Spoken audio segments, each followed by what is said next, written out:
Assalamu alaikum, I'm Makhdoom Shahabududdin and welcome to Trending Daily. This week, Pakistan's power corridors, diplomatic circles and defense institutions are buzzing because three parallel developments could redefine our nation's direction, politically, strategically, and militarily. First, the 27th Constitutional Amendment, which could reshape Pakistan's judicial and defense structures. Secondly, the third round of Pakistan-Afghanistan talks in Istanbul, where crucial discussions on cross-border terrorism are underway. And third, India's sudden escalation in war rhetoric, with its media once again preparing the ground for what looks like another false flag operation. Three developments, three fronts, one defining week for Pakistan. Let's break it down. Ladies and gentlemen, the proposed 27th Constitutional Amendment is the talk of Islamabad. From National Assembly to newsrooms to WhatsApp groups, everyone's asking, what's really happening behind this amendment? At its heart, the 27th Amendment is not about political power. It's about institutional modernization, bringing our governance and defense frameworks in line with modern realities. Under this amendment, the government plans to establish a constitutional court, a long-delayed promise from the 2006 Charter of Democracy, an idea originally agreed upon by both Pakistan People's Party and Pakistan Muslim League Nawaz. The proposed court will consist of 7 judges dedicated solely to constitutional interpretation and disputes. It's designed to reduce the workload of the Supreme Court, ensure faster verdicts, and depoliticize legal battles that have often paralyzed governance. Sources suggest that Justice Aminuddin Khan may lead this new constitutional court, which could be based in the Federal Sharia Court building in Islamabad.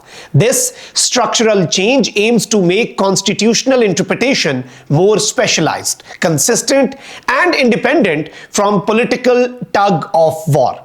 But that's not all. Alongside judicial reforms, discussions are underway to restructure Pakistan's defense command system. For the first time, Article 243, which defines the command of Pakistan's armed forces, may be revised to introduce a new designation, the Commander of Defense Forces, CDF. This unified command post would streamline coordination between the Army, Navy, and Air Force, eliminating delays and improving strategic synergy during crisis. It's a model inspired by lessons learned from modern warfare and notably from India's post-Kargil restructuring and China's joint theater command system. The objective? Faster decision-making, integrated national defense, and unified leadership in an era of hybrid threats, from cyber warfare to cross-border terrorism.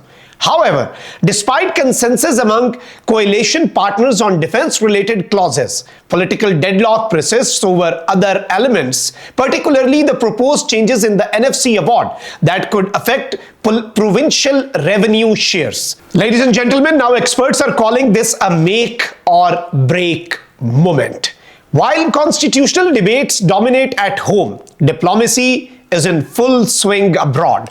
The third round of Pakistan-Afghanistan talks is currently underway in Istanbul, and this time the stakes are higher than ever. Pakistan's delegation, led by DG ISI and National Security Advisor Lieutenant General Asim Malik, is meeting the Afghan Taliban's intelligence chief in the presence of mediators from Turkey and Qatar. Ladies and gentlemen, Pakistan has handed over a comprehensive dossier, evidence-based, justified, and logical, demanding an end to cross-border terrorism and the dismantling of TTP sanctuaries inside Afghanistan. The mediators have reportedly endorsed Pakistan's stance after reviewing evidence that directly links the banned Tehreek-e-Taliban Pakistan with elements operating under Afghan Taliban's protection. Pakistan's position is crystal clear. Peace is possible, but not at the cost of national security. If Afghan soil continues to be used against Pakistan, any ceasefire or goodwill understanding will automatically stand void. Meanwhile, a dangerous disinformation campaign is unfolding online, mostly from Afghan and Indian accounts, spreading fake claims about the talks. Pakistani officials have categorically dismissed these propaganda and deliberate misinformation designed to confuse public perception and derail the peace efforts. Unlike the past, Pakistan has approached this round of talks with evidence, international mediation, and moral clarity, turning what was once a bilateral blame game into a globally recognized security issue. In short, this isn't just about dialogue, it's diplomacy backed by proof. But as Pakistan talks peace in Istanbul, our eastern neighbor is talking war. And that contrast tells its own story.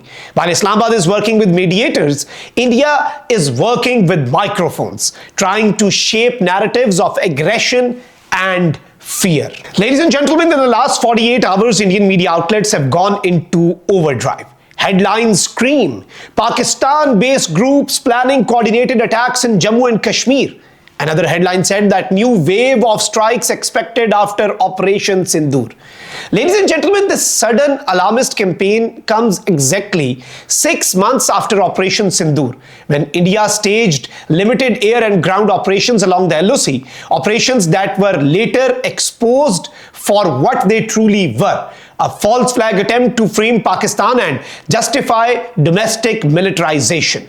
Now, as diplomatic pressure mounts on India over Kashmir's human rights abuses, and as Pakistan gains credibility through fact-based diplomacy in Istanbul, Indian strategists seem to be preparing for Operation Sindoor 2.0, a sequel no one asked for, but one they appear determined to stage. But the question is, why now? Because India is losing the narrative internationally, because Pakistan is reclaiming space diplomatically, and because New Delhi needs a new enemy to rally domestic sentiment. Indian Defense Minister Rajnath Singh's provocative statements about Sar Creek, and that combined with planted media talks about terror plots in Jammu and Kashmir, all point toward a pattern where misinformation becomes justification for military adventurism. Let's be clear, Pakistan has already warned that any Indian misadventure, whether on land, sea or air, will meet a swift, decisive and stronger response than ever before. The region doesn't need another war, but it also cannot afford another lie. Now it's time for Public Pulse. We went out to hear what Pakistanis think about these developments. India दोबारा से कोई जंग की तैयारी कर रहा है, क्या कहेंगे? इस तरह बात है कि जिस तरह पहले उसको शिकस्त उन लोगों ने खाई हुई है, जिस तरह बदबूदार शिकस्त खाई हुई है, इस तरह बाद में भी खाएंगे इंशाल्लाह। और हमारे फ़ौज जिस तरह बॉर्डरों पर खड़े है हमारी हिफाजत के लिए, इंशाल्लाह अल्लाह पाक उनको फ़तह नसीब करेगा और इंशाल्लाह हम जीत मुकद्दर हमारी होगी इंशाल्लाह। सर, जंग तो पहले भी हुई थी, इंडिया को अच्छी तरह से पता होगा कि जंग कैसे होती है और किस तरह से जंग लड़ती है। और हम तो वैसे भी जंगजू कौम है, मेरा तल्लुक़ वैसे भी कश्मीर से और मैं बॉर्डर एरिए से रहता हूँ, मैं चनारी के पास ही हूँ, तो मेरा तल्लुक़ झेलम वैली से है।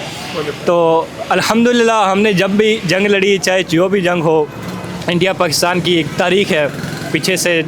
मतलब सबको मालूम है कि हमेशा पाकिस्तान ने गलबा ही पाया है। रिसेंटली मिस्टर ट्रंप तो हैं ना, आप अच्छी तरह से वाकिफ़ हैं, उन्होंने भी बताया होगा, 101 बार वो कह चुके हैं कि 8 हत्यारे जो नुकसान हुए हैं इंडिया के, तो उस हिसाब से देखा जाए तो जो 8 अगर हत्यारे और गिराने हैं तो इस बार 8 नहीं गिरेंगे इंशाल्लाह, 16 गिरेंगे या 32 भी हो सकते हैं, उसकी तादाद इससे ज़्यादा भी बढ़ सकती है। अगर कोई भी ऐसा वाक़ा होता है तो हम पाक फ़ौज के शाना बशाना खड़े हैं जी। और कर ले, शौक़ पूरा कर ले, एक दफ़ा फिर कर ले, जिस तरह 6-0 पहले हुआ है, इसी तरह एक दफ़ा फिर जो उनसे हम 50-0 करेंगे इंशाल्लाह। और पाकिस्तान जिंदाबाद। बिल्कुल, पाकिस्तान जिंदाबाद। Ladies and gentlemen, welcome back to the studios. The reactions were mixed. Some people expressed cautious optimism, hoping peace might still prevail through dialogue. Others were moving assertive, saying it's time Pakistan prioritizes deterrence and decisive action. But one sentiment echoed across all voices. Pakistan's patience is not weakness, and when tested, its response, militarily and diplomatically, has always been stronger than the enemies expected.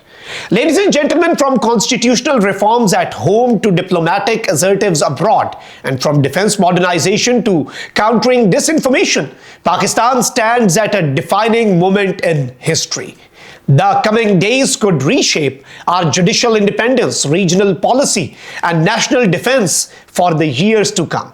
What happens next will decide not just how we respond to threats, but how we define ourselves as a state in the modern world. Because in 2025, wars are not fought with just weapons. They are fought with words, ideas, and coordination.